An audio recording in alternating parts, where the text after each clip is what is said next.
8 heures et que ça sonne. Mais que faut-il donc? Qui y aura-t-il?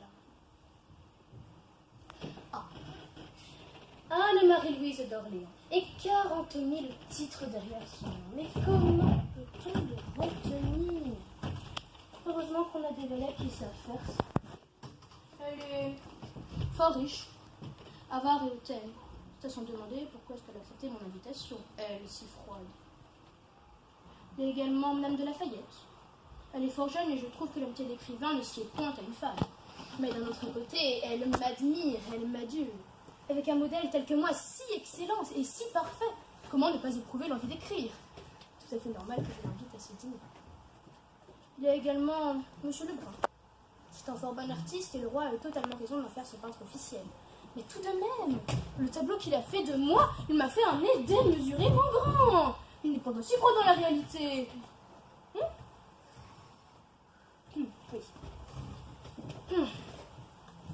Il y a... Ah oui, j'allais l'oublier.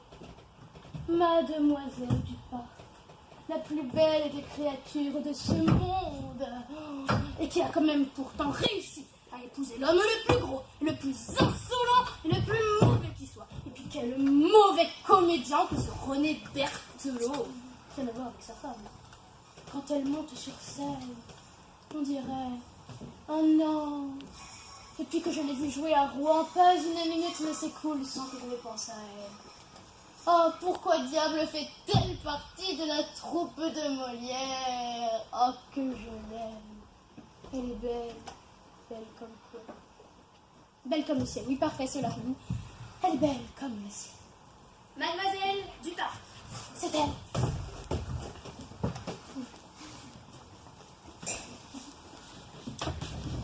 Je vous salue, vous, la plus grande et la plus belle actrice de tous les temps. Je vous remercie de cette invitation et de l'honneur que vous me faites. Asseyez-vous à côté de moi. Mais laissez-moi donc, je suis une femme mariée. Oh vraiment, madame, vous avez l'âme d'un premier rôle. Que diriez-vous de jouer mon premier rôle féminin durant ma prochaine pièce? Je vous remercie, mais je ne puis accepter. Pourquoi donc? Monsieur le baron Charles Lebrun.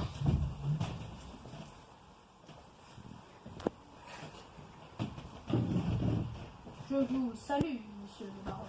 Enchanté. Je vous salue, madame. Je suis enchantée de vous rencontrer. On m'a dit grand bien de vous. Oh, je vous suis fait reconnaître cette éloge, madame. Félicitations, monsieur le baron, pour votre titre si nouvellement obtenu. Votre anoblissement par le roi a fait grand bruit, mais je dois dire qu'il est fort juste. Mais je me permets cependant de vous dire que dans le... Un peu joufflu. Ah bon, vous trouvez? Marie-Madeleine Pioche de la Verne, comtesse de Lafayette. Oh, putain.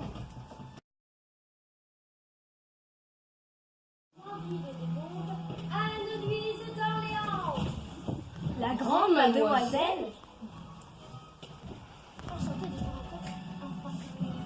Oh, je vous remercie, madame la duchesse, au nom de tous nos invités et moi-même, de vendre notre humble petit dîner. Et vous, Pauline Germaine de Louis XIV. Oh, vraiment, vous êtes une raison sans étoile qui illumine ce modeste logis par sa présence. Tandis que nous ne sommes que de petites poussières, tombant notre céleste et digne de fierté. Oh, c'est à vous en faire rougir. Je vous avoue que je vous remercie, chère duchesse, de ce compliment que je ne mérite pas. Mais, dis-moi, cela me refroidit. Donc, dégustez. Je vous propose un petit velouté d'asperges qui viennent de mon pays, la Normandie, suivi d'un saumon, qui je l'espère sera fort à votre goût. Ah! Eh bien, il ne l'est point! Et j'ai comme le sentiment qu'il a été préparé par votre cuisinier Jean-Baptiste. Pourquoi donc, Jean-Baptiste? Ah! Eh bien, parce qu'il y a un cheveu! C'est répugnant! Oh, quelle horreur!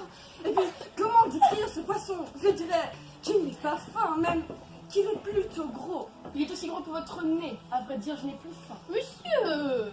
Quelle finesse d'observation, vraiment! Madame! Ce saumon me fait mal à la tête. Presque autant que la dernière pièce que j'ai regardée. Mais quelle était-elle donc, votre Altesse? L'école des femmes. Ah!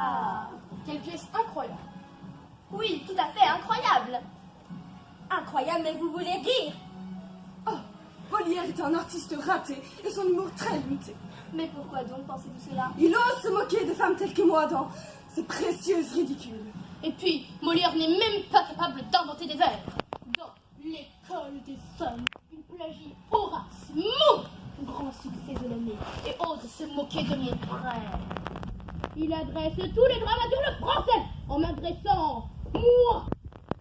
Vous n'êtes même pas dedans pour vous prouver la médiocrité de Il n'y a pas que vos vers qui plagient, mais plus grave encore, la religion. Les recommandations de Dieu ne sont pas choses dont on se moque. C'est affreux, une honte. Calmez-vous, madame. Au contraire, je pense qu'il est important. Les gens penseront que la religion est un crime.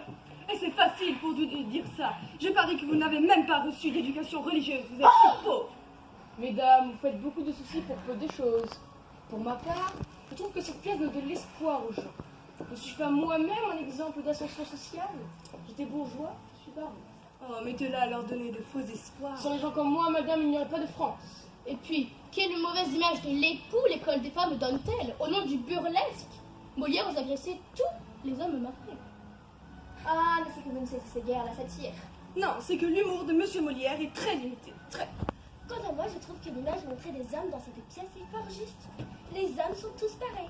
Mais c'est quelque chose que vous autres, gens masculines, autour de cette table, ne pouvez point comprendre. En effet. De plus, Molière n'échappe pas. Ah, quel odieux personnage! Comment ose-t-il? Qui suis-je pour mériter un tel sort? Comment ose-t-il ne pas me dédicacer l'école des femmes? Suis-je une pauvresse? Suis-je une personne que nul ne connaît? Suis-je une esclave? Ou suis-je la grande mademoiselle? Ah, quel affreux personnage! C'est vrai quand même. Vous portez si peu d'attention à vous, cousine germaine de Louis XIV. Oh, splendeur parmi les splendeurs. Reine parmi les reines. Oh, vraiment, quelle pièce magnifique. Changeons donc de sujet. Je me sens défaillir et ne puis, sans dégoût, continuer à parler du drame d'une pièce si affreuse, d'une insulte à l'histoire et d'une ascension sociale si improbable. Et puis, quand même, une histoire qui sort de je ne sais où. Je ne puis rester. Mon cocher est là en bas, qui vient d'avancer mon carrosse. Et pourrions-nous savoir pourquoi vous partez si promptement, madame? Que nous vaut la tristesse de vous voir quitter si tôt cette assemblée? Mais je ne puis rester, et cela me lasse, comme les sujets de conversation. Eh bien, puisque vous nous en donnez l'opportunité, madame, pourquoi ne pas parler de la nouvelle invention de génie de Blaise Pascal? Comment? Blaise Pascal! Carrosse à 5 sols. Blaise Pascal? Cet homme qui a halluciné pendant une nuit et qui en imagine un livre? Mais sait-il seulement de quoi il parle? Qu'est-ce? Mais vous voulez rire, c'est la meilleure invention de tous les temps. Le principe est simple. Des voitures de 8 places suivent une route fixée à l'avance, et pour 5 sols, toutes les classes sociales peuvent emprunter ces voitures. Alors, y monter ou en descendre où ils le souhaitent. Enfin, tout le monde, c'est-à-dire, sauf les pages, les hommes de bras et les soldats. Ah, c'est fantastique. Les itinéraires sillonnent dans Paris et peuvent même aller jusqu'au Luxembourg.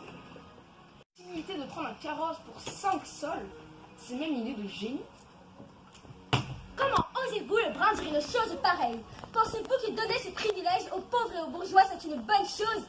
Permettre à n'importe qui de se déplacer en carrosse, c'est prendre à la noblesse tous ses avantages. Que se passera-t-il après? On prendra à la noblesse ses droits, ses châteaux, et tout ce qu'elle a de plus que de simples bourgeois. Comment des nobles peuvent-ils défendre une telle idée? Quant à moi, je pense que cette invention, pour aussi bonne qu'elle soit, n'en est pas moins fort onéreuse.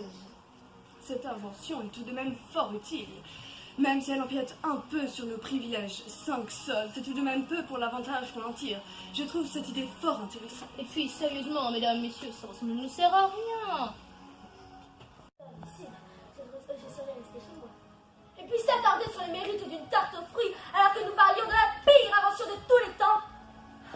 Madame, je souffre que je ne partage pas votre appréciation. Cette tarte au fruits mérite tous les éloges. Et cette idée de carrosse de 5 sols me semble elle aussi prodigieuse et fantastique. Le braves idées ne conviennent guère à un membre de la noblesse.